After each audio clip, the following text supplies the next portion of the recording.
नमस्कार, सभी को मेरा प्रणाम। मैं डॉक्टर मनीष आजाद सिंह आईएफपीएच के हिंदी मंच पे आप सभी का स्वागत करता हूं।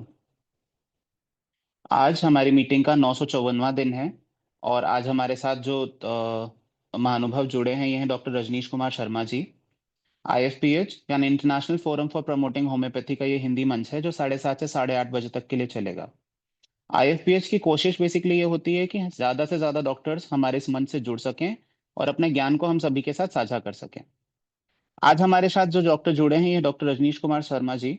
इनका आज का टॉपिक है यूनिकामेरल सिस्ट एंड होम्योपैथी, यानी कि बोन में होने वाले सिस्ट, बेनाइन ट्यूमर और उनके प्रति होम्योपैथी का क्या रोल है, इस चीज को आज ये समझाएंगे। आज का टॉपिक शुरू हो इससे पहले मैं सर के बारे में कुछ बेसिक चीजें बताना चाहूंगा। Doctor Rajneesh Kumar Sharma ji BSc, BHMS, MBBS, MD homoeopathy, DI homoeopathy London से, इसके अलावा HMD UK, diploma in literature UK and PhD. इसके अलावा विशेषाधिकार प्राप्त कार्यकारी सदस्य हैं दिल्ली होम्योपैथिक मेडिकल एसोसिएशन से। आजीवन सदस्य हैं भारतीय होम्योपैथिक मेडिकल एसोसिएशन से। अ, आजीवन सदस्य भारतीय होम्योपैथिक चिकित्सा संस्थान। आजीवन सदस्य भारतीय चिकित्सा कानूनी एवं नैतिकता संघ। चिकित्सा परीक्षक भारतीय जीवन निगम। कई राष्ट्रीय और अंतर्राष्ट्रीय सम्मेलनों के संकाय सदस्य।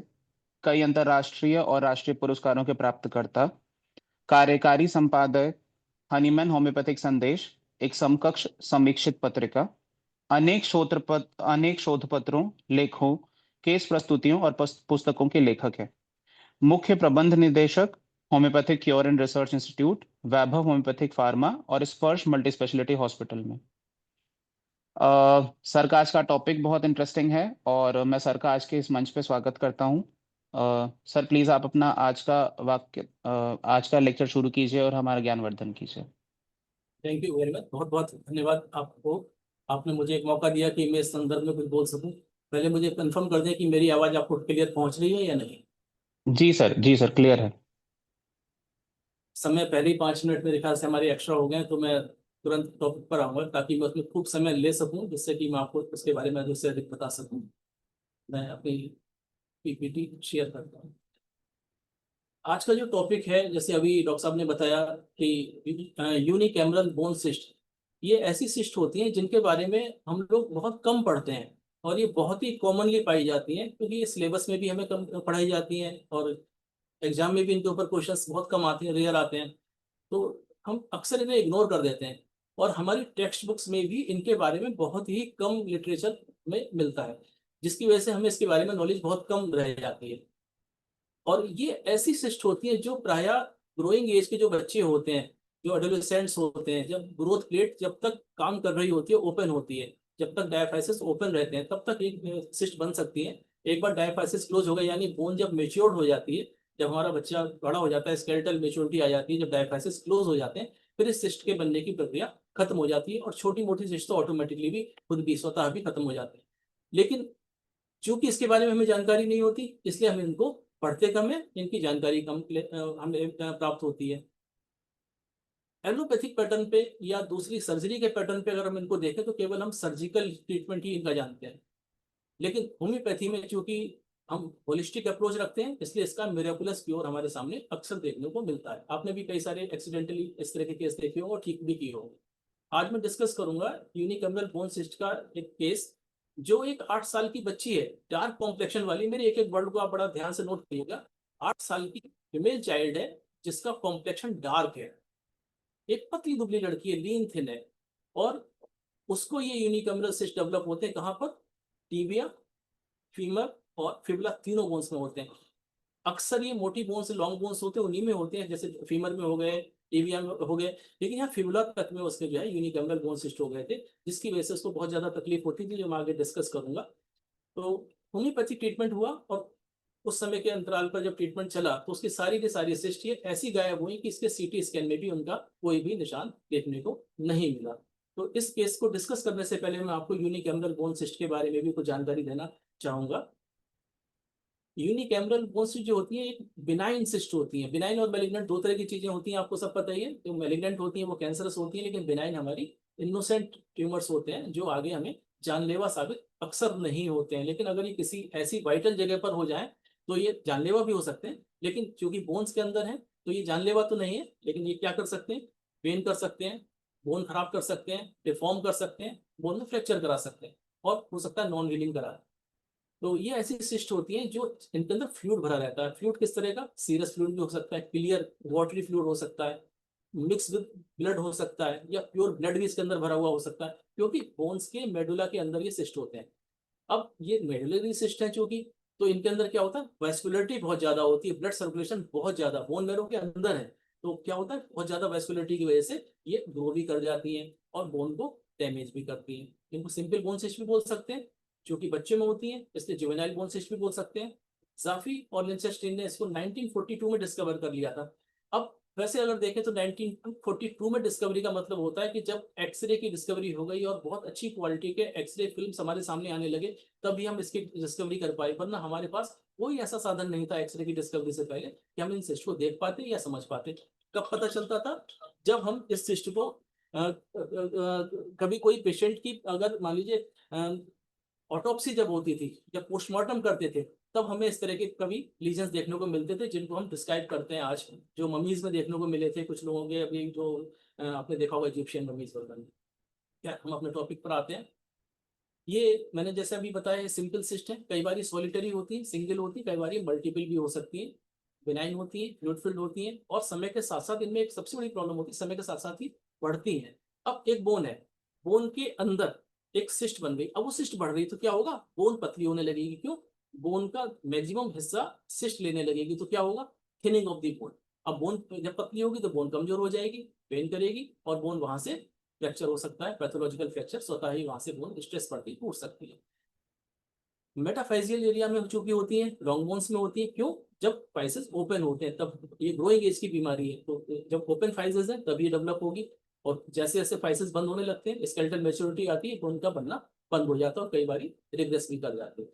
जनरली प्रोक्सिमल ह्यूमरस और फीमर, ये प्रोक्सिमल एरिया में ज्यादा होती है, यानी ऊपरी हिस्सों में बोन के सुपीरियर वाले पार्ट्स जो हैं उनमें ज्यादा होती है, लेकिन लोअर में भी हो जाती है। ये दो तरह से हम इनको डिफाइन कर सकते हैं, एक्टिव और लेटेंट। एक्टिव सिस्ट कौन सी होती है, जो ग्रोथ प्लेट के बिल्कुल पास हो, डायफाइसिस के पास हो, ये बहुत ज्यादा ग्रोइंग प्लेट के पास है, 1 सेंटीमीटर से अंदर अंदर के एरिया में अगर ग्रोथ प्लेट के पास है तो इसको हम बोलेंगे एक्टिव सिस्ट, इसमें रिकरेंस के चांसेस बहुत ज्यादा होते हैं। और अगर यही ग्रोथ प्लेट या डायफिसिस से 1 सेंटीमीटर से ज्यादा डिस्टेंस पर हो, दूर हो, तो इसको हम बोलेंगे लेटेंट सिस्ट। इसकी एक्टिविटी बहुत स्लो होती है, और ये समय के साथ साथ खुद भी हील अप हो सकती है। ये जो मैंने अभी आपको बताया 1 सेंटीमीटर के भीतर है डायफाइसिस से तो एक्टिव, और उससे दूर है तो डायफाइजियल लोकेशन से तो ये लेटेंट। एक बोन की एनाटॉमी, सिंपल एनाटॉमी आपने सबने पढ़ी है, आपको सबको पता है, फिर भी एक बार रिवीजन कर लेते हैं। ये लॉन्ग बोन है, ये फीमर है, इसमें आप देखेंगे सबसे ऊपर से चले नीचे तक आए, बीच का जो मेन शाफ्ट है दैट इज डायाफाइसिस, जो बोन की मेन लेंथ बनाता है, ये दिस इज डायाफाइसिस। डायफाइसिस के जो ऊपर का हिस्सा उसको हम प्रोक्सिमल बोलेंगे, जो नीचे का हिस्सा उसको हम डिस्टल बोलेंगे। डायफाइसिस के बाद क्या लगा रहेगा, मेटाफाइसिस। मेटाफाइसिस के बाद क्या लगा रहेगा, फाइसिस। फाइसिस के बाद क्या होगा, एपीफाइसिस। तो अगर ऊपर के हिस्से में तो प्रोक्सिमल वर्ड लगा दीजिए, proximal epiphysis, proximal physis, proximal metaphysis, और डायाफाइसिस। अब नीचे आ जाइए, तो क्या बोलेंगे, डिस्टल मेटाफाइसिस, डिस्टल फाइसिस, और डिस्टल एपिफाइसिस। अब जो बोनी प्रोट्यूबरेंसेस, जो इनकी बोन्स की जो प्रोट्यूबरेंस ट्यूबरकल्स होते हैं, इन्हें एपोफाइसिस बोलते हैं। इनका एपोफाइसिस का क्या काम होता है, जब आर्टिकुलेशन होता है, जो जॉइंट बनते हैं उनको जॉइंट्स को ये सपोर्ट करते हैं, और इन पर मसल इंजर्शन इनके ऊपर रहते हैं, यहाँ यह मसल इनसे ओरिजिनेट होती है, इनको मसल्स को एक स्पेस प्रदान करते हैं कि इस जॉइंट को बहुत स्ट्रेंथ दे पाए। वहां पर एक बंच ऑफ टेंडन्स, ये और लिगामेंट्स, ये वहां पर रहता है। अब डिफरेंशियल भी तो होना चाहिए, खाली सारी की सारी जो बोन के अंदर सिस्ट है सारी की सारी तो हमारी यूनिकैमरल नहीं हो सकती, तो कई तरह की हो सकती है, जैसे हमें डिफरेंशियल डायग्नोसिस निकालना पड़ेगा। एक बोन सिस्ट ऐसी हो सकती है जिसमें एन्यूरिज्म हो, यानी ब्लड वेसल्स के गुच्छे बने हुए हों उसके अंदर, तो उसको हम बोलेंगे aneurysmal bone cyst. Symptom same आने हैं। दूसरी हो गई, बोन के अंदर लिटिल लीजन आया, बोन कहीं से खराब हुई, थोड़ा सा हिस्सा खराब हुआ, इन्फ्लेमेशन हुआ, वहां हीलिंग हुई, फाइब्रस टिश्यू आया, और एक नया ट्यूमर डेवलप हो गया, दैट इज फाइब्रस डिस्प्लेसिया। एक अगली तरह की सिस्ट होगी एनकॉन्ड्रोमा। एनकॉन्ड्रोमा में क्या हुआ, कार्टिलेज से डेवलप हुआ और एक तरह की एक सिस्ट बन गई। एक इंट्राओसियस बोन के अंदर छोटा ट्यूबरक्ल बना, गैंग्लियन बना, जो थोड़ा थोड़ा बड़ा होने लगा, दैट इज इंट्राओसियस गैंग्लिया। तो इस तरह के जो है डिफरेंशियल डायग्नोसिस हमें दिमाग में रखने पड़ेंगे। ये हमें इसलिए करना पड़ेगा, जब हम इनका मियाज्मेटिक एनालिसिस अगले स्लाइड्स में करेंगे, तब हमें इनका सबका डिजीज का नेचर पता होना चाहिए कि कौन सा मियाज्म, कौन सी डिजीज, कौन सा ट्यूमर किस टाइप की सिस्ट प्रोड्यूस कर सकता है।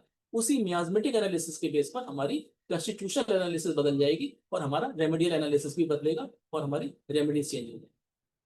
जैसे जैसे स्केलेटल मैच्योर होगा, ये हमारी सिस्ट बननी बंद हो जाएंगी या कुछ डिजोल्व भी हो जाएंगी, कुछ नहीं भी होंगी। जो बड़े लीजन्स होते हैं, लार्जर लीजन, जो बड़ी बड़ी सिस्ट होती हैं, तो अगर हम आज के मॉडर्न थेरेपी में देखें तो क्या करना पड़ता है, स्टेरॉइड लगाने होते हैं। सिस्ट को कट करके, ओपन करके, क्यूराटाज करके, खुरच के उनके अंदर bone graft, bone powder, cementing, जो भी आर्टिफिशियल बोन है वो हमें डालनी पड़ती है। और जो सिस्ट बोन के ऊपर एक कंप्रेशन डाल रही है, बोन को थिनिंग कर रही है, वो हमें थिनिंग को डिकम्प्रेस करना पड़ता है। कई बार हमें परक्यूटेनियस इंजेक्शन लगाने पड़ते हैं किस चीज की, मैरो के, या ग्राफ्ट को सब्स्टिट्यूट करना पड़ता है। लेकिन होम्योपैथी में क्या होता है, कॉन्स्टिट्यूशनल ट्रीटमेंट आप करिए, गारंटेड पेशेंट आपका मिरेकुलसली ठीक होता है। क्यों बन जाती है, कुछ नहीं पता, एग्जैक्ट कॉज किसी को नहीं पता। ये है जैसे हम अपना मोबाइल की स्क्रीन जब खराब होती है, हम उस पर स्क्रीन चढ़वाते हैं तो क्या होता है, कई बार उसमें कुछ बबल्स आ जाते हैं। इसी तरीके से जब हमारी बोन ग्रोथ कर रही होती है तो यूनिफॉर्म ग्रोथ ना होगी, कहीं पर कोई एयर बबल टाइप का रह गया जिसमें बाद में ग्रोथ बढ़ गया और उसकी एक वॉल बन गई, और वॉल का क्या हुआ, स्क्लेरोज्ड वॉल बन गई, यानी हार्ड होकर एक वॉल बन गई, और वो वॉल धीरे धीरे हमारी सिस्ट बढ़ती जा रही है। उसके बाद serous fluid, blood serous mix या ब्लड भर गया और वो हमारी सिस्ट बढ़ती जा रही है और बोन हमारी घटती जा रही है, थिनिंग ऑफ द बोन। तो क्या है ये, ग्रोथ प्लेट से रिलेटेड लीजन है। तो हम कहेंगे this is the disease of the related to the growth plate या डायफाइसिस। दूसरा क्या है, एक थ्योरी बनती है वेनस ऑब्स्ट्रक्शन थ्योरी। उसमें क्या है, जब बोन डेवलप हो रही होती है तो बोन के अंदर मास बढ़ता है, बोन के अंदर टिश्यू बढ़ता है, तो जो उसके अंदर की ब्लड वेसल्स हैं उनमें वेन्स कंप्रेस हो जाती है, जिससे कि वेन्स का जो वेनस फ्लूइड है वो बाहर, ब्लड बाहर को नहीं आ पाता, बैक नहीं आ पाता, तो वहां पर कलेक्शन आ जाता है, उस कलेक्शन की वजह से वहां पर सिस्ट बन जाता है। ये वीनस ऑब्स्ट्रक्शन थ्योरी कहलाती है। अगला हो गया ट्रॉमा एसोसिएशन की, चोट लग गई, इंजरी हुई, बोन खराब हुई, अंदर थोड़ा सा बोन में लिटिक लीजन आया और वो सिस्टिक फॉर्म में कन्वर्ट हो गया। तो ये सब थ्योरीज है। लेकिन कोई भी हमारी सिस्ट है उसके ऊपर एक मेम्ब्रेन, थिन मेम्ब्रेन रहती है, जिसमें कि सीरस और सीरो सैंगुइनस फ्लूइड भरा रहता है, और उसके ऊपर पेरियोस्टियम का एक कवच जो है, स्क्लेरोज्ड खोल उसके ऊपर चढ़ जाता है।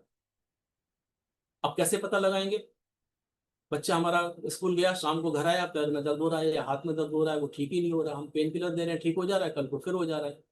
अब हमने किसी ऑर्थोपेडिक को दिखाया, तो ऑर्थोपेडिक ने देखा, देखो सबसे पहले बोला एक्सरे कराओ। एक्सरे कराते हमें एक्सीडेंटली एक चीज मिलती है कि इसके अंदर इस तरह की यूनिकैमरल सिस्ट मौजूद है। तो ये जनरली एक एक्सीडेंटल फाइंडिंग के रूप में हम इसको देख पाते हैं।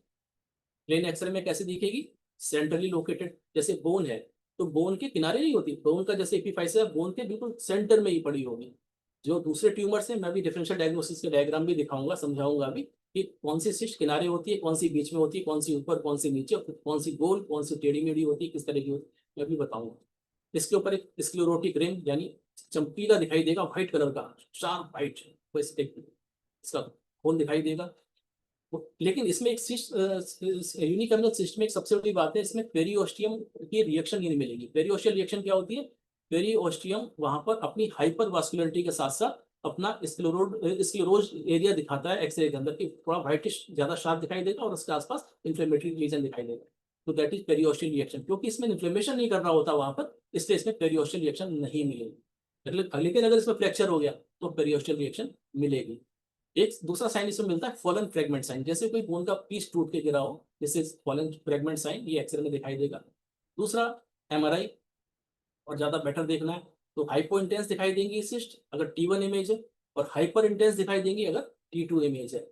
और सीटी अगर कराएंगे तो उसका जो कॉर्टेक्स है उसकी इंटीग्रिटी जो है, और उसको देखेंगे, और जो फ्रैक्चर है उसकी प्लानिंग करेंगे, किस तरीके से फ्रैक्चर दिखाई दे रहा है उसको हम किस तरह से डायग्नोस करेंगे। अब कभी समय ज्यादा होगा तो हम इसको भी डिस्कस कर लेंगे कि hypo intense lesion on T1, hyper intense T2 क्या होते हैं। शॉर्ट में मैं बता देता हूँ, एमआरआई में क्या होता है, हम हमारी बॉडी में जितने भी वाटर मोलिक्यूल्स हैं, हाइड्रोक्सिल आयंस, मतलब H2O होता है पानी, तो हमारे प्रोटॉन्स यानी जो हाइड्रोक्सिल आयन, OH आयन तो अलग हो जाते हैं माइनस वाले, और H आयन अलग हो जाते हैं प्लस वाले, H को हम प्रोटॉन भी कह सकते हैं।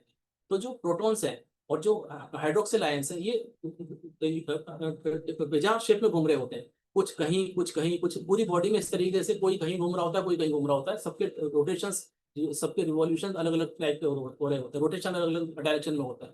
तो क्या होता है, डिफरेंट टाइप के मैग्नेटिक फील्ड अलग अलग डायरेक्शन में, बिजार डायरेक्शन बन, कोई इधर मैग्नेटिक फील्ड बन गया, कुछ उधर, कुछ ऊपर, कुछ नीचे, लेकिन उन सबका टोटल जीरो हो जाता है, इसलिए हम न्यूट्रल स्टेट में बने रहते हैं। जब हमें एमआरआई मशीन में रखा जाता है तो एक बहुत स्ट्रॉन्ग मैग्नेटिक फील्ड डालते हैं, तो जो साउथ पोल नॉर्थ पोल बना के, तो क्या होगा, सारी की सारी बॉडी में जब एक मैग्नेटिक फील्ड से पास होगी तो क्या होगा, सारे के सारे हमारे जितने भी आयंस हैं, जितने प्रोटॉन्स हैं, हाइड्रोक्सिल आयंस हैं, क्या करेंगे, एक पर्टिकुलर मैग्नेटिक फील्ड में अलाइन हो जाएंगे, सारे जैसे आर्मी खड़ी होती है, सारे एक साथ एक ही डायरेक्शन में सब रोटेट करने लगेंगे और एक ही डायरेक्शन में हो जाएंगे। तो ये क्या होगा, एक हमारी भी बॉडी में दो पोल बन जाएंगे। एमआरआई के मैग्नेटिक पोल जो है, इधर साउथ है तो हमारा इधर नॉर्थ आ जाएगा, उधर नॉर्थ है तो उधर हमारा साउथ चला जाएगा, एक पोल बन जाएगा। जैसे ही हमारी बॉडी पोलराइज होती है तो क्या वो करते हैं, आरएफ एनर्जी हमारे ऊपर इंजेक्ट कर देते हैं। अब आरएफ एनर्जी जब हमारे ऊपर पड़ती है तो क्या होता है कि हमारे प्रोटॉन्स उसको एब्जॉर्ब कर लेते हैं और क्या करते हैं, चार्ज होके हायर क्लास में चले जाते हैं, हायर एनर्जी लेवल में चले जाते हैं, और एक पर्टिकुलर टाइप का एक जो एब्जॉर्प्शन होता है उस, तो जो जो डिफरेंट पार्ट्स में बॉडी के डिफरेंट टिश्यूज में है, तो डिफरेंट टिश्यूज के हिसाब से एब्जॉर्ब करेंगे, तो क्या होगा, उसकी एक इमेज हमारे पास आ जाती है। अब हम कुछ समय के बाद क्या करते हैं, मैग्नेटिक फील्ड को, इसका आरएफ फ्रिक्वेंसी को हम बंद कर दे, रोक देते हैं। जब आरएफ पावर को हमने रोका तो क्या होगा, ये वापस आएंगे जहां से गए थे, तो वापस आते समय ये एनर्जी को छोड़ेंगे, तो दो तरह से छोड़ते हैं, एक तो सराउंडिंग टिश्यू में, उसे बोलते हैं लेटिस डिफ्यूजन, तो उसे हम बोलेंगे लॉन्गिट्यूडनल डिफ्यूजन, जिससे हम जो उससे जो हम सिग्नल लेंगे उसकी बनेगी T1 इमेज। और जब प्रोटॉन प्रोटॉन आपस में जो सिग्नल एक दूसरे को लीक करके खत्म करते हैं उसको बोलते हैं inter inter proton intra proton diffusion of the energy, उससे हमें T2 इमेज जनरेट होती है। इन दोनों को कभी बाद में डिस्कस करेंगे, मैं बताऊंगा कभी आपको नेक्स्ट। ये एक्सरे देखिए, ये एंकल का एक्सरे है जिसमें कि टीबिया का लोअर पार्ट, डिस्टल पार्ट आप देखेंगे, इसमें मल्टीपल सिस्ट आपको दिखाई देंगे, these are unicameral bone cyst. इसी को अगर आप लेटरल व्यू, ये एपी व्यू है, इस पर भी आपको क्लियर दिखाई देगी, ऊपर भी दिखाई देगी, रेबिकुलेशन भी दिखाई देगा, तो ये सब। इसी को सिटी में देखिए तो एक सिस्ट, दो सिस्ट, तीसरी, चौथी, अब उसका ट्रांसफर सेक्शन देखिए, एक सिस्ट, एक बड़ी सिस्ट, उसके अंदर भी बहुत सारी छोटी छोटी सिस्ट, यानी सब मर्ज हो गए, और ये जो इसकी रोज एरिया ऑफ द रिंग दिखाई दे रहा है, ये साफ दिखाई दे रहा है, ये खूब लगा पार्ट आ रहा है। तो ये इस तरीके से हमारे ये यूनिकैमरल बोन सिस्ट डायग्नोस कर सकते हैं एक्सरे या सीटी एमआरआई से। मैं जो डिफरेंशियल डायग्नोसिस की बात कर रहा था शॉर्ट में आपको बताऊं, तो इसमें सबसे पहले अगर देखेंगे तो ऊपर के हिस्से में आपको दिखाई देगा राउंड सेल लीजन्स दिखाई देंगे, कैसे, इविक सार्कोमा, हिस्टोलिटिक लिम्फोमा और मल्टीपल माइलोमा। ये ऐसी डिजीज है जो कॉर्टेक्स और मेडुला दोनों को कवर कर रही है, लेकिन पेरियोस्टियम इसमें कम इन्वॉल्व है। फिर आ जाइए एडामेंटिनोमा, जो इसके पेरियोस्टियम के अंदर ट्यूमर डेवलप हो रहा है। ऑस्टियोमा, जो इसके अंदर पेरियोस्टियम के अंदर एक छोटी बोन और डेवलप हो गई है। कॉन्ड्रोमिक्सोइड फाइब्रोमा, इसमें मिक्स है, इसमें कार्टिलेज भी है, इसके अंदर बोन भी है, इसके अंदर ब्लड वेसल्स भी है। तो नीचे आ जाइए, अभी आप देखेंगे यहाँ पर जो पेरियोस्टियम चला आ रहा था, यहाँ थिक हो रहा था जगह जगह, यहाँ और यहाँ पेरियोस्टियम है ही नहीं इतने एरिया। तो जहाँ पेरियोस्टियम नहीं है तो ये मेटाफाइसिस का एरिया, डायफाइसिस का एरिया था, तो डायफाइसिस के ट्यूमर हो गए। ये मेटाफाइसिस के जो एरिया है, इसमें कौन से ट्यूमर है, ऑस्टियोसार्कोमा। ऑस्टियोसार्कोमा ने क्या किया, इसके अंदर जो सार्कोइड टिश्यू डेवलप हो गया, साथ में बोनी टिश्यू तो बात आई, और इसने पेरियोस्टियम को खत्म कर दिया, बोन को भी खत्म करने लगा। बोन का क्या करने लगा, ये मसल्स में कन्वर्ट करना शुरू कर दिया, सॉफ्ट कर दिया उतने हिस्से को। This is osteosarcoma. फिर एंड्रोकॉन्डोमा, कार्टिलेज के अंदर ट्यूमर बना और उसने अंदर को। फिर कॉन्ड्रोब्लास्टोमा, ये नीचे बिल्कुल आप देखेंगे ये डेवलप हो गया एपीफाइसिस के पास में। तो ये कब बनेंगे, स्केलेटल मेच्योरिटी नहीं हो पाई है इसलिए पहले बन गए, क्योंकि स्केलेटल मेच्योरिटी का मतलब पेरियोस्टियम वगैरह हो जाती, ग्रोथ प्लेट बिल्कुल क्लोज हो जाती, फिर ये नहीं बन पाता। दूसरी साइड में आइए, Ewing sarcoma, histiocytic lymphoma, multiple myeloma तो हमारी जनरल बोन की डिजीज हो गई। बोन के अंदर नेक्रोसिस हुई, छोटा सा एयर बबल बना या नुकसान हुआ, बोन का टिश्यू डैमेज हुआ, उसको चारों तरफ ट्यूमर सिस्ट बढ़ती चली गई और फाइब्रस टिश्यू आ गया, हीलिंग हुई और फाइब्रस डिपोजिशन हो गया। This is fibrous dysplasia. Fibrosarcoma, muscular tissue develop हुआ और किसने, फाइबर्स उसके साथ में, तो जैसे फाइब्रोसार्कोमा, ये भी एक मैलिग्नेंट डिजीज है, ये भी एक मैलिग्नेंट डिजीज है। एक bone cyst, simple bone cyst है जिसके अंदर ब्लड भरा हुआ है, इधर आप देखेंगे फाइब्रस कॉर्टिकल डिफेक्ट, ये कॉर्टेक्स के अंदर एक फाइब्रस डिफेक्ट है, जिसमें कभी इंजरी हुई होगी तो वहां पर फाइब्रोसिस हो गई और वहां पर एक डिफेक्ट तैयार हो गया, ये बिनाइन। ऑस्टियोकॉन्ड्रोमा, आप देखेंगे कि जो जो कार्टिलेज है, कार्टिलेज भी हमारी आगे ट्यूमरस ग्रोथ में कन्वर्ट हुई है, एग्जोस्टोसिस हुआ है और अंदर बोनी ग्रोथ भी उसके साथ साथ आई, दिस इज ऑस्टियोकॉन्ड्रोमा, क्योंकि इसमें बोन भी है और हमारी कार्टिलेज भी है। एनोरिज्मल बोन सिस्ट अगर आप देखना चाहें, इसके अंदर ब्लड वेसल्स हैं छोटे छोटे, ये रेड कलर की है, इसमें तमाम एनोरिज्म बने हुए हैं, और नीचे जॉइंट सेल ट्यूमर्स हैं, तो ये आपके स्केलेटल मैच्योरिटी के बाद आएंगे। तो ये जो बोन सिस्ट ये वाली है, इस टाइप की, देखिए सेंटर में, मैंने कहा था सेंटर में होती है, किनारे नहीं होती, this is bone cyst, this is unicameral bone cyst जो है, ये ब्लड भरी हुई है, सीरस भी हो सकता है, सीरोस एनुलस भी हो सकता है। ज्यादातर मैंने पहले भी बताया अभी कि पता ही नहीं चलता कि हमारे बच्चे को कोई प्रॉब्लम है, क्या होता है, हल्का हल्का दुखन रहती है, हल्का हल्का दर्द रहता है। रात को जब बच्चा घर आता है तो कहता है बहुत तेज पैर में दर्द हो रहा है, पैर दबा दो, ये कर दो, वो कर दो, फिर हम उसकी सेवा करते हैं। तो कई बार तो हम कहते हैं ग्रोइंग पेन्स हो रहा है, ग्रोइंग पेन्स में जैसे हमारी कितनी बढ़िया बढ़िया मेडिसिन हमारे पास रहती हैं, आप सबने दी हैं अपना, तो वो एक हमारी एसिड फॉस हो गई आपकी, या कोएक्टम वगैरह, कई सारी मेडिसिन आप ग्रोइंग पेन में देते हैं। दूसरा पैथोलॉजिकल फ्रैक्चर जब हो गया, बच्चे ने जरा जोर लगाया, हड्डी टूट गई, या सिस्ट इतनी बड़ी हुई कि बोन ही टेढ़ी हो गई और उसकी वजह से जो है उनका डिफॉर्मिटी दिखाई दे रही, या सिस्ट एक ठीक हो गई, दूसरी बन गई, उसे ठीक करा दिया, तीसरी बन गई, रिकरेंट हो गई। अभी हमने डिफरेंशियल देखा था, aneurysmal bone cyst, fibro dysplasia, non spine fibroma, enchondroma, giant cell tumour, infection, Brodie abscess, bone के अंदर इन्फेक्शन होकर जो ट्यूमर एक एब्सेस बनती है जो बड़ी मुश्किल से ट्रीट करी जा सकती है, that is Brodie abscess. Modern technology में ट्रीटमेंट करेंगे तो कैसे करेंगे, इसके रिलेटेड टेक्निक क्या होती है, स्टेरॉइड का इंजेक्शन लगा देंगे उसी जगह पर, बार बार लगाने पड़ेंगे, महीनों तक लगाने पड़ेंगे। दूसरा, बोन मैरो में इंजेक्शन लगाएं जिससे कि हीलिंग स्टिमुलेट हो जाए, हीलिंग हो जाए। क्यूरेटाजन बोन ग्राफ्टिंग, सिस्ट को खुरच के निकाल दें और वहां पर बोन भर दें, या इंट्रामेडुलरी नेलिंग, एक अंदर को पेच कस दें और उसको पेच को आर पार कस के सपोर्ट लगा दें जिससे बोन ना टूट जाए, मैकेनिकल सपोर्ट की, और हीलिंग फास्ट हो जाए। या फिर कंबाइंड मेथड, सारे के सारे मेथड मैक्सिमम एक साथ करें। प्रोग्नोसिस क्या रहती है, गुड है, क्योंकि जो लेटेंट वाली हैं वो तो अपने आप ही ठीक हो जाती हैं, और जो एक्टिव वाली हैं वो थोड़ा मुश्किल से ठीक होती है, उनके लिए हम ट्रीटमेंट कर सकते हैं। जब ग्रोथ रुक जाती है बच्चे की तो खुद ही धीरे धीरे हील अप होने लगती है, लेकिन 20 से 30% केसेस में ये दोबारा बन जाती है, और ग्रोथ में भी डिस्टर्बेंस कर देती है, हमारी बोन की लंबाई बढ़ सकती है, लंबाई हमारी घट सकती है, तो हम लंगड़े भी हो सकते हैं और हमें चलने में भी दिक्कत आ सकती है, और पैथोलॉजिकल फ्रैक्चर तो कॉमन। अब समय के साथ साथ जब इनकी रिसर्च हुई तो डीमिनरलाइज्ड बोन मैट्रिक्स का डेवलपमेंट हुआ, कि हम एक आर्टिफिशियल बोन का पाउडर बना के अंदर डाल दें, कैल्शियम फॉस्फेट का पाउडर, आर्टिफिशियल बोन पाउडर हम अंदर डाल दें, या परक्यूटेनियस रीमिंग कर दें, बोन मैरो इंजेक्शन लगाएं, डिकम्प्रेशन कर दें, या फिर ऐसी मेडिसिन भी अब इजाद की जा रही हैं जो वहां पर अगर इंजेक्ट करेंगे तो उसको रिजनरेशन फास्ट करेंगी, थोड़ा बोन तो ज्यादा अच्छी तरह से हील अप करेंगी, ऐसी रेमेडी भी आ रही है। साथ में हम कम्प्लीमेंट्री ट्रीटमेंट क्या देंगे, rich calcium diet, rich phosphorus और विटामिन डी, जिससे कि बोनी ग्रोथ अच्छी हो जाए, प्रॉपर रेस्ट कराएंगे, चोट ना लग जाए, चोट नहीं लगेगी तो जल्दी ठीक होगा और फ्रैक्चर से बचेंगे। हल्की हल्की फिजियोथेरेपी जिससे कि मसल्स वीक ना हो जाए, और एक्सरे कर करके बीच बीच में हम चेक करें कि कितना डेवलपमेंट हो रहा है। तो ये तो पार्ट हमें भी करना पड़ेगा, क्योंकि बच्चे को हम केवल होम्योपैथी मेडिसिन पर डालेंगे, बहुत अच्छी बात है, लेकिन हमें उसके लिए रॉ मटेरियल, हमारी मेडिसिन जाके क्या करेगी, हमारी बॉडी बॉडी में जाके, हमारी मेडिसिन बॉडी में जाके करेगी बोन बनाओ, लेकिन बनाओगे कैसे, जब तक हमारे पास रॉ मटेरियल हो, बोन कैसे बनेगी, रॉ मटेरियल हमें देना पड़ेगा, तो हमें कैल्शियम फॉस्फोरस विटामिन डी हमें देने पड़ेंगे, और एक्सरसाइज से हमें फायदा, ये हमारा चैप्टर हमें भी अपनाना पड़ेगा। अब होम्योपैथिक ट्रीटमेंट का जो प्रिंसिपल है हमारा क्या है, एज ए होल पेशेंट को ट्रीट करिए, केवल सिस्ट को ट्रीटमेंट करिए, बिल्कुल ठीक है, इंडिविजुअलाइजेशन हो गया, होलिस्टिक ट्रीटमेंट हो गया, कंस्टिट्यूशनल ट्रीटमेंट हो गया। साथ में मियाज्म को देखना पड़ेगा कि कौन से मियाज्म की एक्टिविटी की वजह से सिस्ट बनी, जब तक हम मियाज्म को एंटीडोट नहीं करेंगे हमारा परमानेंट क्योर नहीं हो सकता।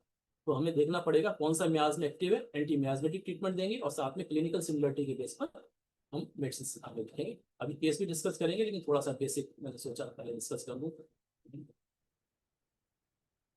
हमारा ट्रीटमेंट का ऑब्जेक्टिव क्या होना चाहिए, to stimulate the innate healing response, हमारी बॉडी के अंदर जो स्वतः घाव को भरने की जो क्षमता है हम उसको स्टिमुलेट कर दें कि बॉडी खुद ही उसको ठीक कर ले।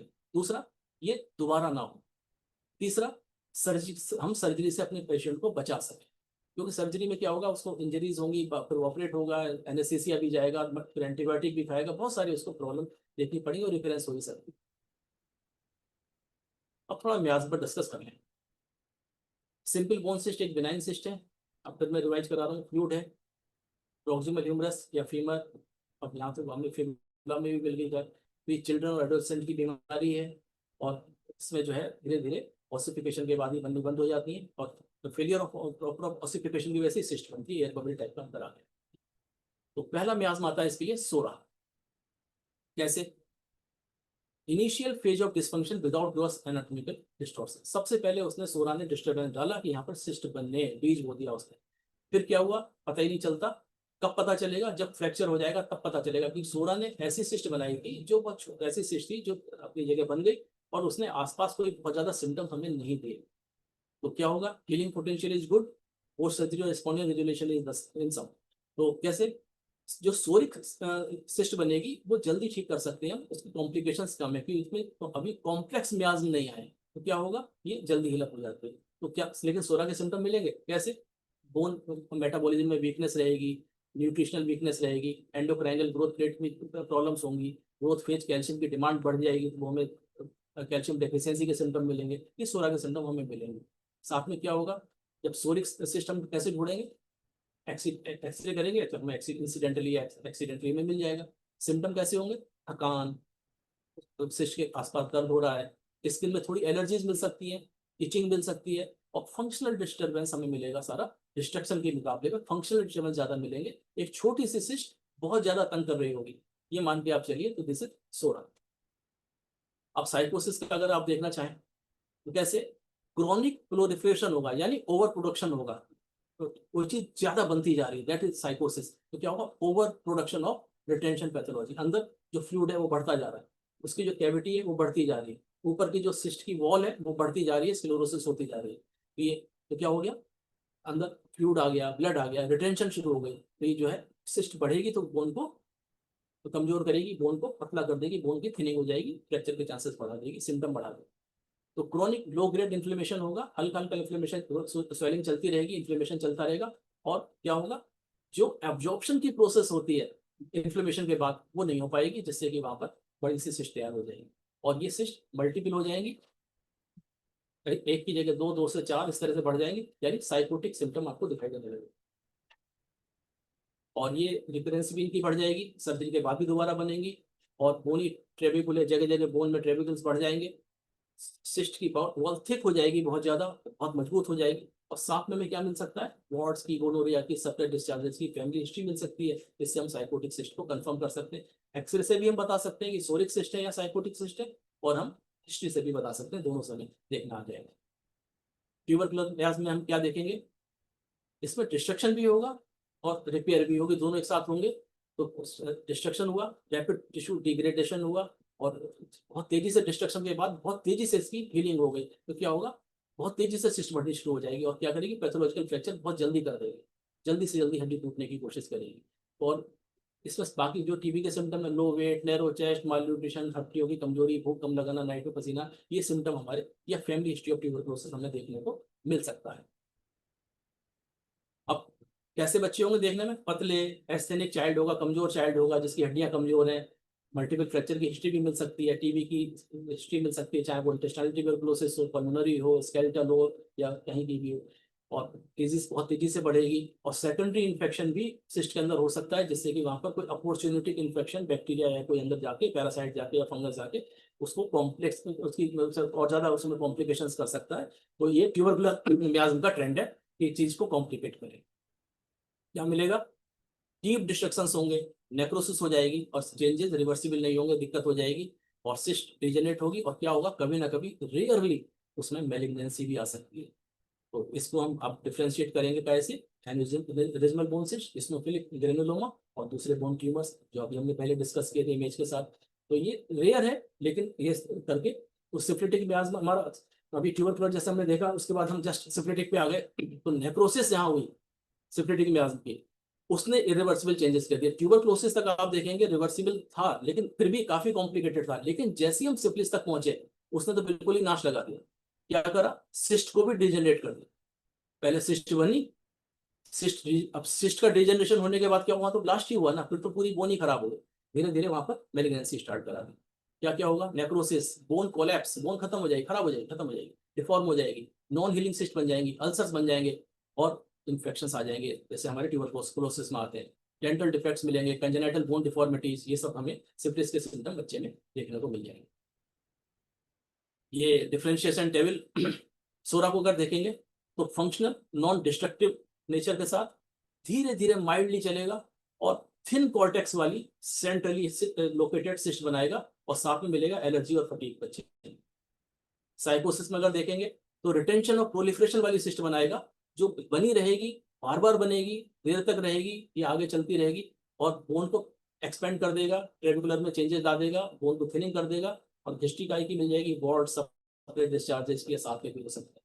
ट्यूबरकुलर में आप देखेंगे डिस्ट्रक्टिव होगा, रिवर्सिबल भी हो सकता है, लेकिन बार बार होगा, एक ठीक हुई दूसरी बनी, दूसरी ठीक हुई तीसरी बनी, फिर वो मर्ज हो गई, पैथोलॉजिकल फ्रैक्चर भी करेगा, बोन कमजोर कर देगा, तो माल नरिश बच्चा होगा, डेलिकेट होगा। सिफिलिटिक वाली में क्या होगा, डीपली डिस्ट्रक्टिव होगी, इरिवर्सिबल होगी, दोबारा हम ठीक नहीं कर सकते, एक बार बन गई तो परेशान कर देगी, कभी कभी मैलिग्नेंट भी हो सकती है, और नॉन हीलिंग लीजन बना देगी, अल्सर्स कर देगी, बोन की नेक्रोसिस कर देगी, जो बोन डेड कर देगी। ये हमारा इसका चार्ट। कैसे पता लगाएंगे, एक्सरे हमने किया, तो अगर सोरिक नेचर की सिस्ट होगी तो उसका मार्जिन बिल्कुल क्लियर होगी, साइकोटिक होगी तो वॉल बड़ी थिक होगी और बीच में सेप्टे होंगे, जो मैंने अभी अपने स्टार्टिंग में जो आपको एक्सरे और सीटी दिखाया था उसमें सेप्टेशन से वो साइकोटिक ट्यूब था। और अगर मान लीजिए लिटिक लीजन भी दिख रहा है और साथ में एक्सपेंशन भी दिख रहा है तो ट्यूबरकुलर सिस्ट होगी, ये हम एक्सरे में देख के बता रहे हैं। सिफिलिटिक ट्यूब में क्या होगा, सिस्ट टूट गई है, फट गई है, और मार्जिन उसके रप्चर हो गए, that is syphilitic cyst. CBC ESR वगैरह करेंगे तो सोरा में हल्का सा स्नोफिलिया मिल जाएगा। साइकोसिस में ल्यूकोसाइटोसिस, डब्ल्यूबीसी बढ़े मिलेंगे थोड़े से। ट्यूबरकुलर सिस्ट में ईएसआर बढ़ जाएगा और एनीमिया हो जाएगा। सिफिलिटिक सिस्ट होगी तो ईएसआर भी बढ़ेगा और इन्फेक्शन के साइंस भी मिल जाएंगे, सीआरपी वगैरह भी पॉजिटिव आएंगे, डब्ल्यूबीसी बढ़े हुए आ जाएंगे, न्यूट्रोफिल भी बढ़े हुए आ जाएंगे। बोन स्कैन करेंगे तो हल्की सी माइल्ड अपटेक मिलेगी सिस्ट के अंदर। साइकोटिक में होगा तो मॉडरेट से लोकलाइज अपटेक मिलेगी। ट्यूबरकुलर होगा तो एक्टिव लीजन मिलेगा, मल्टीपल एरियाज में मिलेगा। और सिफिलिटिक सिस्ट होगी तो बोन स्कैन में नेक्रोटिक फोकस दिखाई देंगे। अगर बायोप्सी कर डालें तो सोरिक सिस्ट की बायोप्सी में क्या मिलेगा, सीरस फ्लूइड भरा हुआ होगा, बिनाइन लाइनिंग होगी। और साइकोटिक सिस्ट में क्रोनिक इन्फ्लेमेशन के साइन मिलेंगे, फ्लूइड भरा हुआ मिलेगा। ट्यूबरकुलर वाले में बोन का डिस्ट्रक्शन, साथ में ग्रेनुलेशन मिलेगा, क्योंकि ट्यूबरकुलोसिस में ग्रेनुलेशन फॉर्मेशन जरूरी है, गैसियस डिजनरेशन है इसमें। सिफिलिटिक में अगर नेचर होगा तो बायोप्सी में क्या दिखाई देगा, नेक्रोसिस, फाइब्रोसिस और डीप डैमेज दिखाई देगी, दैट इज सिफिलिटिक सिस्ट। अब होम्योपैथिक रेमेडी की थोड़ी सी डिस्कशन करें, समय बहुत कम है, एक्चुअली 8:05 हो रहे हैं। सोरा में आप देखें तो कैल्केरिया फॉस, साइलिसिया और फॉस्फोरस मेन दवाई। तो क्या है, इम्परफेक्ट ऑसिफिकेशन, वीकनेस और ग्रोइंग बोन्स, इन सब में हम देखें तो हमारा कैल्केरिया फॉस आ जाती है। हीलिंग देर में हो रही है, पतले दुबले बच्चे पुअर एसिमिलेशन के साथ आ रहे हैं, हमारी साइलिसिया हो जाती है। हड्डियां बहुत ही फ्रेजाइल हैं, और एक्टिव इमेजिनेशन वाला चाइल्ड है जिसकी वाइटिलिटी बहुत लो है, बहुत मेस्मराइजिंग नेचर का बच्चा है, फॉस्फोरस की रेमेडी हो जाती है। ये सोरा की बात हमने की। साइकोसिस में आ जाइए, thuja, medorrhinum natrum sulph, retention दिखाई दे रही है, वॉर्ड दिखाई दे रहे हैं, सपरेशन ऑफ द डिस्चार्जेस की हिस्ट्री मिलती है, thuja. Deep seated sycotic symptom मिल रहे हैं, बोन की ग्रोथ मिल रही है जगह जगह, तो मेडोराइनम। सिस्ट बनने की टेंडेंसी है, बार बार बन रही है, चोट लगती सिस्ट बन जाती है, और वहां पर ह्यूमिडिटी में जहां से एग्रावेशन है, पेन बढ़ जाता है या कुछ हो जाता है, that is natrum sulph. Tubercular में आइए, ट्यूबरकुलिनम, आयोडियम, बेसिलिनम, मेन मेन तीन तीन रेमेडी सेलेक्ट किए। तो continuous change in the symptoms, destructive bone disorders आप में मिलते हैं, दैट इज ट्यूबरकुलिनम। इमेसिएशन है, एपेटाइट इंक्रीज है, रैपिड मेटाबॉलिज्म है, यानी बोन उसका बीएमआर बहुत बढ़ी हुई है, बोन की वीकनेस बहुत ज्यादा है, आयोडियम। और बोन में सिस्टिक टेंडेंसी है, और history of tuberculosis in the family मिलता है, देन बेसिलिनम, ये भी था। सिफिलिटिक में आइए, मरकरी, हेक्ला लावा और अम्बेट। अब सिफिलिस का symptom, night bone pains, destruction and salivation of the mercury. Hekla में आइए, बोन की सिस्ट, डेंटल कैरीज साथ में मिलेंगे, ओवरग्रोथ मिलेंगी और डिस्ट्रक्शन मिलेंगे। ऑरोमेट में आएंगे तो डीप बोन पेन मिलेंगे, दुखी हो जाता है, डिस्पेयर मिलेगा, और हर चीज का डिजनरेशन, डिस्ट्रक्शन मिलेगा, यहाँ पे सुसाइडल टेंडेंसी भी मिल सकती है। क्लिनिक में हम जब पेशेंट इस तरह का देखेंगे तो हमें क्या खूबी होनी चाहिए, क्या हमें देखना चाहिए। सोरिक केसेस में स्पॉन्टेनियस रिग्रेशन हो जाएगा, ये हम मान के चले, और हम हल्का सा कंस्टिट्यूशन ट्रीटमेंट देंगे तो पेशेंट हमारा गारंटेड ठीक होगा 16 में। साइकोटिक में क्या होगा, जनरली हमें हो सकता है ड्रेन कराना पड़े, कई बार सिस्ट इतनी बड़ी होती है, इतना फ्लूइड भरा हुआ होता है कि उसका रिग्रेशन मेडिसिन से पॉसिबल नहीं होता। तो उसमें हमें क्या करना चाहिए, एक अच्छे ऑर्थोपेडिक सर्जन के साथ मिलकर कोऑर्डिनेट करते हुए एक इंटीग्रेटेड अप्रोच के साथ हम उसका फ्लूइड ड्रेन करा दें। जो हमारी long needle bone biopsy needle होती है उसको हम इंजेक्ट करें सीटी गाइडेड या सीआर मशीन में देखते हुए, और उसका फ्लूइड हम बाहर निकाल दें। फिर हम होम्योपैथी ट्रीटमेंट साथ साथ करें तो जल्दी ठीक होगा और रिग्रेस नहीं होगी। ये उन केसेस में जरूरी हो जाता है जहां पर हमारी दवाइयां देने के बाद भी हमें प्रॉपर रिस्पॉन्स नहीं मिल रहा होगा, तो हम डीकम्प्रेशन करा लें। ये कोई बहुत बड़ा काम नहीं है। तीसरा, ट्यूबरकुलर एक्सप्रेशन अगर है तो हमें एंटी ट्यूबरकुलर मियाजमेटिक रेमेडी हमें साथ में देनी पड़ेगी और कॉन्स्टिट्यूशनल रेमेडी से बूस्टअप करना पड़ेगा, वो देनी पड़ेगी। सिफिलिटिक मियाज्म अगर हमारे सामने आता है तो मैलिग्नेंसी को ना भूलें। हमें ध्यान रखना पड़ेगा कि ऐसा ना हो हम यूनिकैमरल बोन सिस्ट को सिंपल सिस्ट मान के ट्रीटमेंट करें और उसको अंदर मैलिग्नेंसी चल रही हो और हमें तब पता चले जब सेकेंडरी हमारी कहीं और जा चुकी हो, ब्रेन में या लंग्स में या स्केलेटल टिश्यू दूसरे टिश्यूज में या लिवर में, तब हमें पता चले, फिर हम धोखा खा जाए। तो उसमें हमें देखना पड़ेगा। और एक्स्ट्रा पल्मोनरी ट्यूबरक्लोसिस यानी स्केलेटल ट्यूबरक्लोसिस या कोई भी इस तरह का अगर हमारे साथ में है तो उसका भी हम लॉन्ग टर्म ट्रीटमेंट देख लें कि पेडिशन हुआ है नहीं हुआ है, या ट्रीटमेंट उसका हुआ है नहीं, तो करें, होम्योपैथी से करें या कोई दूसरा फिजिशियन अगर एलोपैथी या किसी दूसरी पद्धति से कराना चाहता है तो कराएं। अब बोन सिस्ट की मैनेजमेंट में जो मेन रेमेडीज हम यूज करेंगे, calcarea phos, bone development issue in children, delayed healing, cystic swelling, desire for smoked meats, जो नॉनवेज खा लेते हैं वो कहेगा तंदूरी चाहिए, धुआं लगना चाहिए, वर्स इनको सैलिसिया और कमजोर है, स्लो हीलिंग बोन्स है और पकने की टेंडेंसी है, ठंड बहुत लगती है और स्वेटी फ्लूट और पैरों में पसीने, सर में भी पसीने। सिम्फाइटम में अगर देखेंगे, बोन में इंजरी की बात, फ्रैक्चर्स, सिस्ट्स, और इससे कैलस जल्दी बनता है। कैलस क्या होता है, जब बोन फ्रैक्चर होती है वो उसको हम अप्रोक्सीमेट कर देते हैं, रिडक्शन ऑफ द फ्रैक्चर करते हैं, तो वहां पर दोनों बोन्स को ज्वाइंट करने के लिए वहां पर टिश्यू बनता है, बोनी टिश्यू, दैट इज कैलस। तो ये सिम्फाइटम देने से जल्दी बन जाता है उसी से, और कैलस जैसी बोन जुड़ जाती है, कैलस ऑटोमेटिकली डिजॉल्व होकर एब्जॉर्ब हो जाता है। इसके अलावा एक्सपेंसिव बोनी स्वेलिंग, बहुत बड़ी बड़ी बोनी स्वेलिंग जब हो, सिस्ट हो, जौ में भी जब अफेक्शन आ जाए तब हमारी, इसके अलावा पतले दुबले लंबे टॉल हेमरेजिक डायथिसिस वाले, अर्ली डिके वाले, मेस्मराइजिंग सब्जेक्ट्स फॉस्फोरस देंगे। जहाँ डिजेनेटिव बोन चेंजेस हो, डिस्ट्रक्टिव लीजन ज्यादा हो और डीप पेन्स हो और जो ठंडी चीज से रिलीफ जिनमें मिलता हो वहां पर हम एसिड फ्लोर देंगे।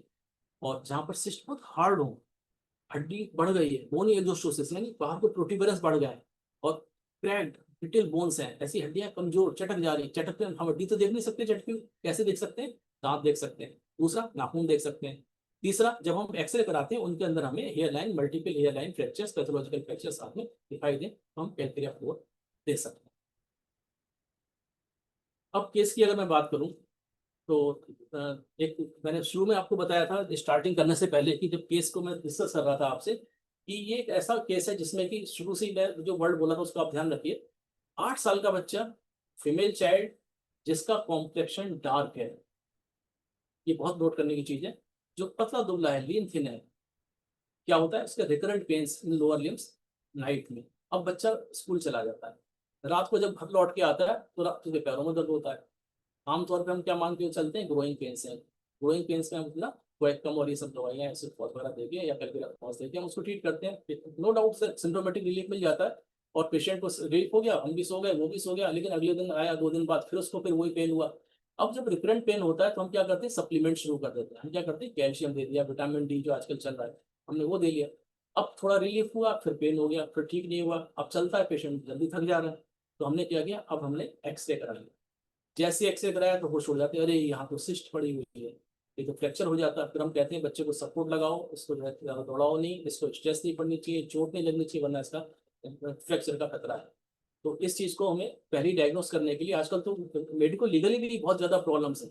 अगर हमने ट्रीटमेंट दिया, सिम्टोमेटिक ट्रीटमेंट दे दिया, बच्चा ठीक भी हो गया, लेकिन किसी वजह से पेन नहीं हुआ और 15-20 दिन सही रहा, या महीना 2-6 महीने साल भर ठीक रहा, और स्पोर्ट्स एक्टिविटी में या एक्सीडेंट से या चलते फिरते समय इजीली उसको फ्रैक्चर हो गया, और जब कभी दूसरा डॉक्टर उसका फ्रैक्चर ट्रीट करते समय देख के बताएगा कि अरे इसको तो यूनिकैमरल सिस्ट पड़े हुए थे, आपने क्या किया अब तक, डांट लगाएगा, तो क्या होगा, वो पेशेंट हमारे ऊपर चढ़ बैठेगा। और आजकल तो मेडिको लीगल केसेस बन जाते हैं और कंज्यूमर फोरम में भी केसेस, नेग्लिजेंस के बहुत सारे केसेस बनते हैं। तो उन सब से बचने के लिए जो मैंडेटरी रिकमेंडेड डायग्नोसिस हैं, जो इन्वेस्टिगेशंस हैं वो आपको करने ही चाहिए। ऐसे पेशेंट का आपको सीरम कैल्शियम, विटामिन डी, उसका थायराइड फंक्शन टेस्ट, उसका पैराथायराइड हार्मोन पीटीएच, और उसका एक्सरे मैंडेटरी है, करना ही है एट एनी कॉस्ट। अगर नहीं करेंगे तो फंस सकते हैं। और सबसे अच्छी बात है, जैसे ही हमारे सामने एक्सरे आएगा हम देख के बता देंगे इसको सिस्ट है तो कौन सी है और कौन से मियाज में सिस्ट है। नहीं तो हमें सिम्टम भी नहीं पूछना पड़ेगा। अब तो हमने जैसा आज स्टडी की है, तो हमने एक्सरे और सीटी देख के हमने उसका मियाज में देखना सीखा है। तो अगर जब हम इतना सीख जाएंगे तब तो हमारे लिए एक्सरे काफी, तो एक्सरे देख के बताएंगे उसको ये वाली मेडिसिन देंगे। बाकी क्या करना पड़ेगा, डिफरेंशियल डायग्नोसिस करने के लिए दो सवाल पूछने हैं पेशेंट से, और उनको कॉन्स्टिट्यूशनल रेमेडी सटीक निकल के सामने आएगी कि हमसे कोई गलती ना हो। क्योंकि मियाजमेटिक एनालिसिस किया, मियाजमेटिक एंटी मियाजमेटिक रेमेडी सामने आ गई, उनमें से कौन सी रेमेडी, उसका कॉन्स्टिट्यूशन सामने है, फिजिकल बिल्ड सामने है, मेंटल बिल्ड के दो सवाल पूछे, डिजायर वर्जन थोड़ा सा कंफर्म किया, मोडलिटी कंफर्म की, और हमारी रेमेडी शॉर्टकट और बिल्कुल निकल के ऐसी आएगी एक्यूरेट, जिसमें कोई गलती नहीं होगी। तो गलती क्या हो सकती है, कई बार एक साइकोटिक सिस्ट का पेशेंट आ रहा है और सोरिक सिस्ट की रेमेडी हम उसको दे रहे हैं क्योंकि हमें सिम्टम काफी मैच करते हुए महसूस हो रहा है, वो ठीक नहीं हो रहा होता। जब तक मियाजमेटिक मैच नहीं मिलेगा पेशेंट हमारा परमानेंटली ठीक नहीं होता। तो इसको जरूर केयर करें। अब फिर केस पर आता हूँ।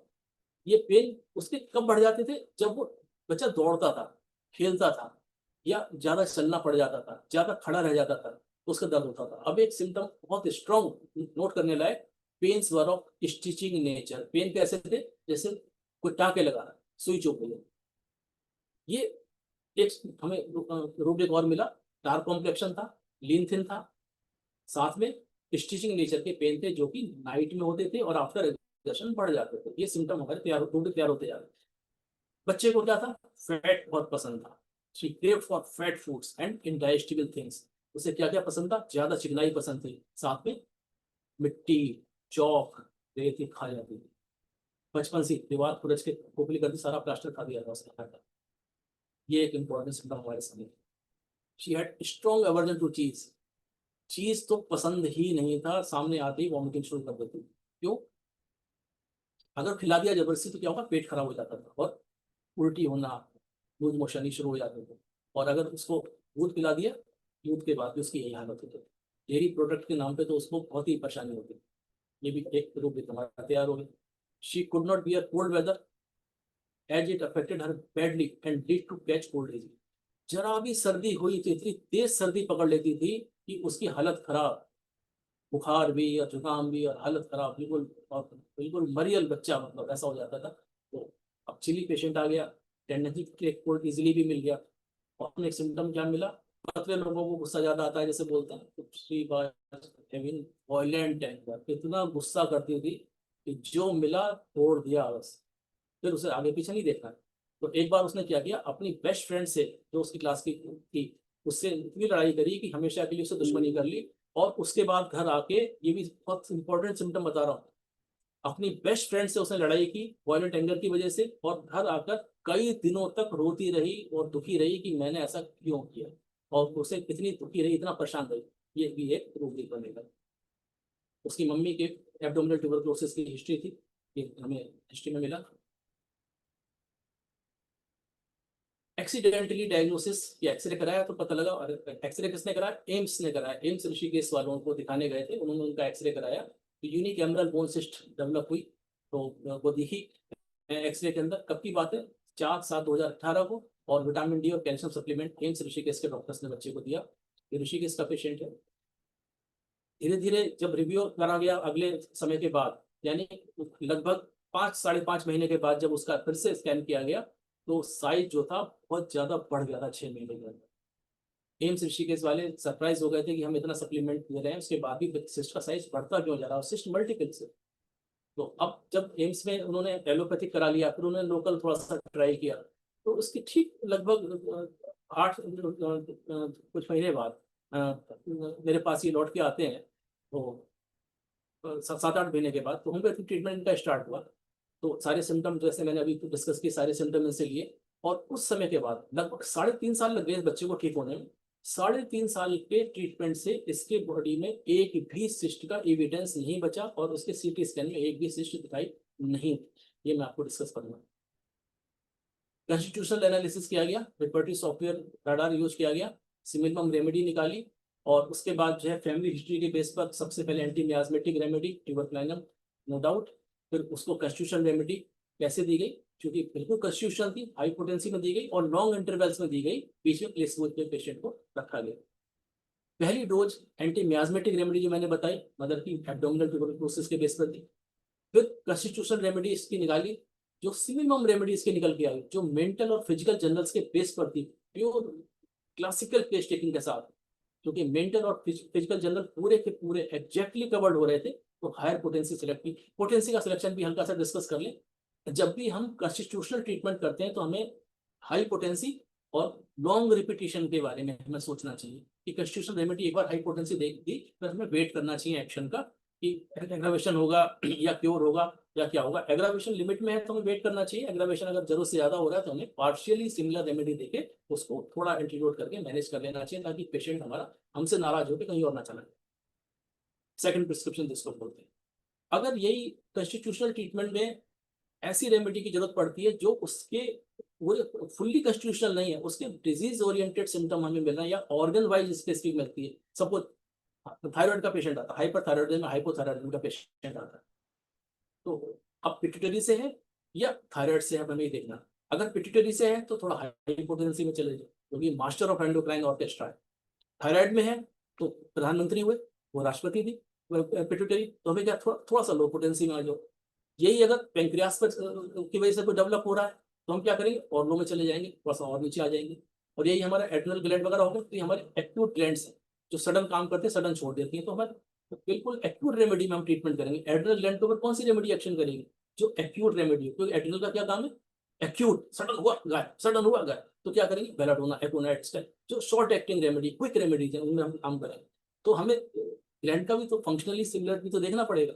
और अगर हम यही पिट्यूटरी को देखेंगे, पिट्यूटरी का क्या काम है, लॉन्ग टर्म काम करना, छोटे छोटे सिग्नल देके काम करना, लंबे समय तक छोटे छोटे सिग्नल बार बार देना। Thyroid stimulating hormone, parathormone releasing hormone, corticotropin releasing hormone, prolactin, तो इस तरह के वो सिग्नल देना, उसका काम है ऑर्डर चलाना। तो हमें ऐसी रेमेडी देखनी जो हाई क्लास में शॉर्ट एक्टिंग रेमेडी, लेकिन वो पोटेंसी बहुत है, तो पिट्यूटरी को वो एक्शन देना पड़ेगा। थायराइड एक ऐसी ग्लैंड जो बैठी है पत्थर की तरह से काम कर रही है, लगातार उसे धीरे धीरे काम करते ही रहना है, तो ऐसी रेमेडी जो बहुत हाई भी ना हो, बहुत लॉन्ग एक्टिंग हो, और हमें हो सकता है रिपीट भी करनी पड़े, तो हमें उसकी सिमिलरिटी भी देखनी है। तो यहाँ की सिमिलरिटी भी हम उस तरह से देखेंगे।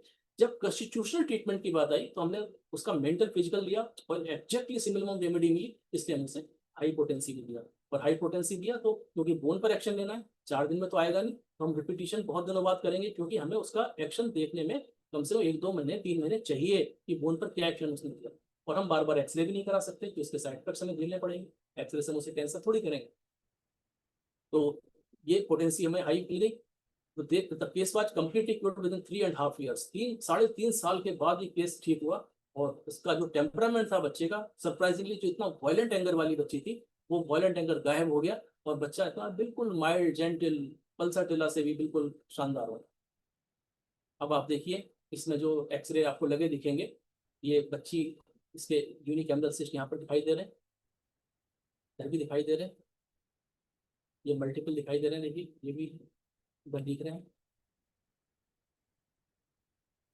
ये एम्स का एक्सरे है, जो एम्स में पहले बच्चे के सिस्ट थे, छोटे छोटे थे, फिल्म 1 में देखेंगे आप। और जब फिल्म 2 में उन्होंने, जब बच्चा थोड़ा बड़ा हुआ, तो 1 साल के बाद जब उन्होंने देखा, 6 महीने बाद जब देखा, तो बच्चे के सिस्ट कितने बड़े हो चुके थे। जैसे जैसे बच्ची बड़ी हुई, बोन बड़ी हुई, सिस्ट भी बढ़ते चले गए, सिस्ट घटे नहीं। और बोन कितनी थिन हो गई देखिए, यहाँ पर बोन के बाहर थोड़ा सा हमें दिखाई भी दे रही है, बोन है इधर सिस्ट के बाहर, यहाँ तो सिस्ट ने बिल्कुल पूरा का पूरा एरिया ही कवर कर लिया। बोन इतनी थिन है कि बोन है ही नहीं, पूरे में सिस्ट ही सिस्ट दिखाई दे रही है, जरा भी झटका लगेगा यहाँ से हड्डी टूट जाएगी।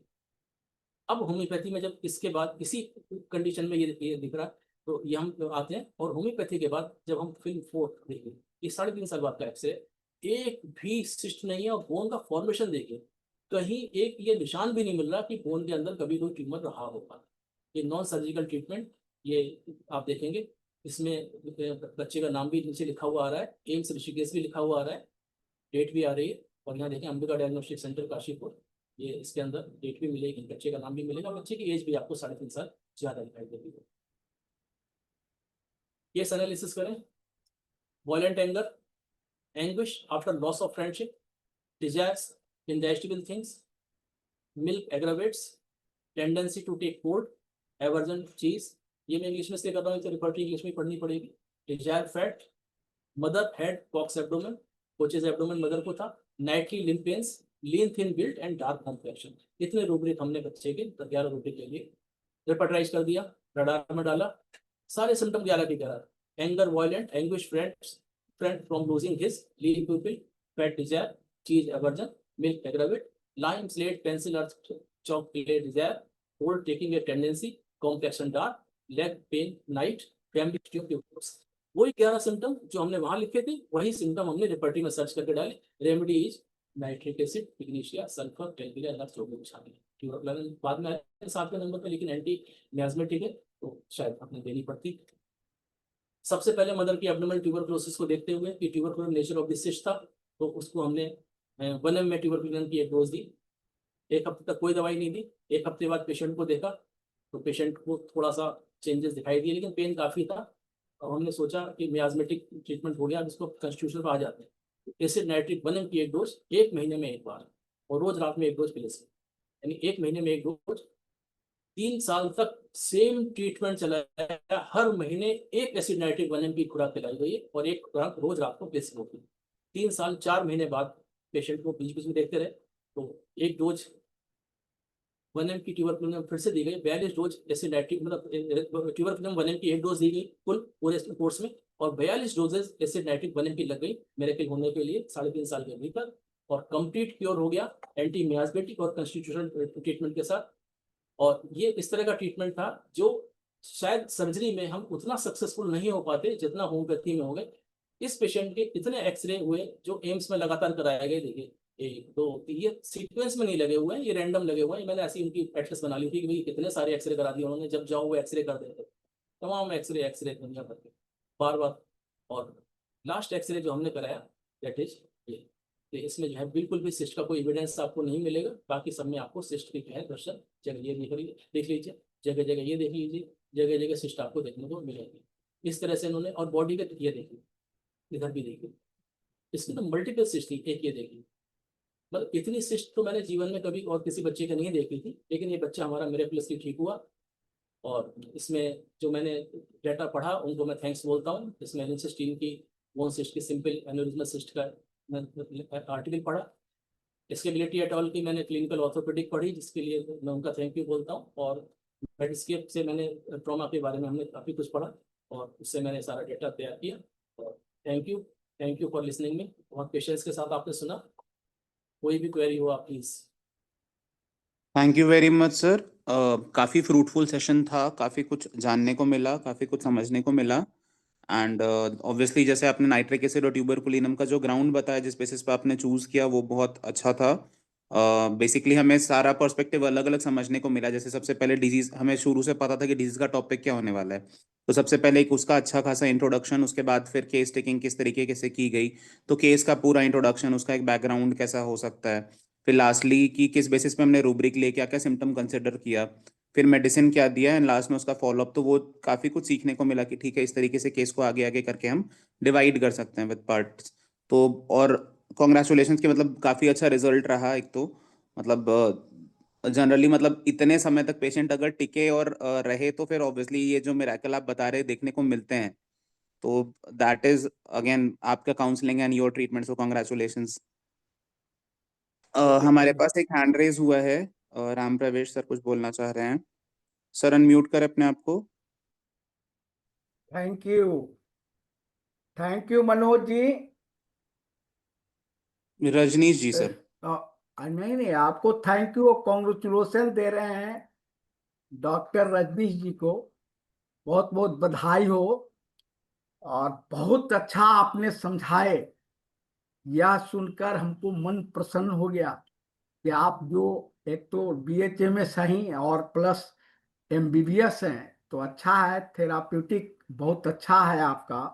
और होम्योपैथिक में जो सिद्धांत है, angle of treatment, there are 3 angle of treatment.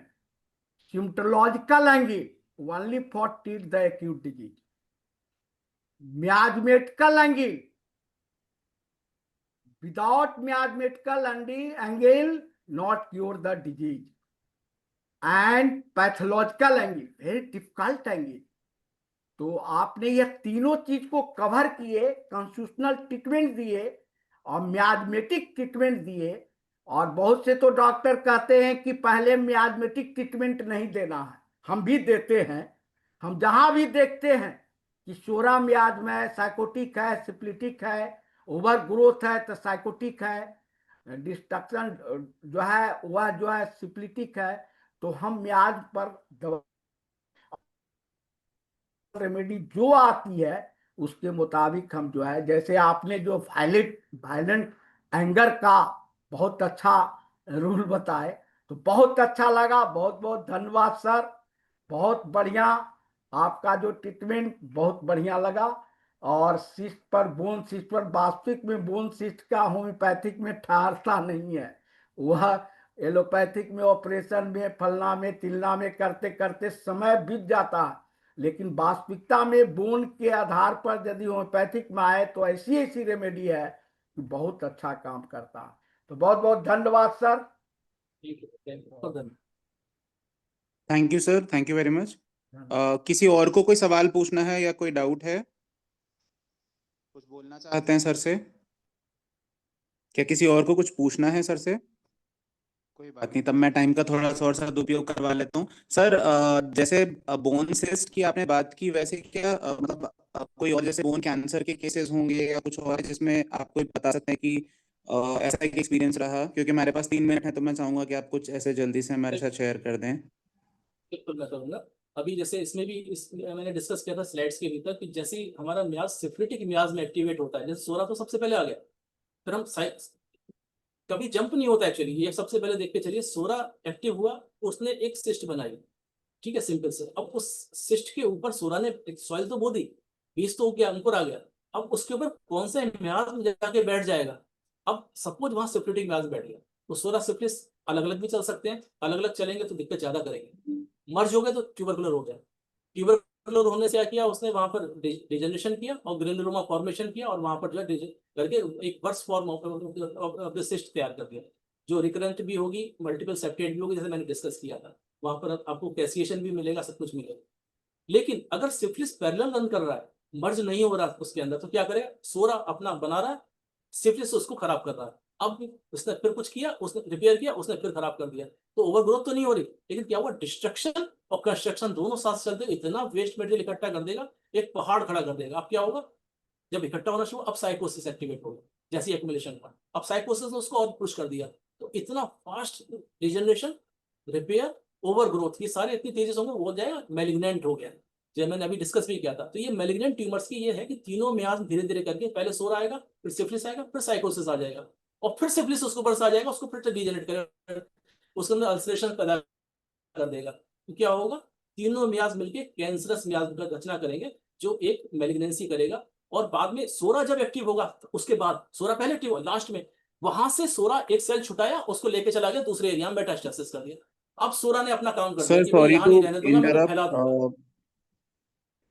Sir sorry to interrupt, we have a question कि क्या हम एक्सरे देख के पता कर सकते हैं कि मायाजम कौन सा है? अनिल बिल्कुल, कुमार जी मैंने अभी पूछ रहे ये हैं। पूरी स्लाइड, हाँ, मैंने इसमें एक पूरी स्लाइड रखी थी कि जिसमें हम एक्सरे देखकर लीजन को बताएंगे कि अगर उसका रिम थिन है और फ्लूइड फिल्ड है, दैट इज सोरा। रिम उसका स्क्लेरोज्ड है, ज्यादा वाइड है, थिक है, तो दैट इज साइकोसिस।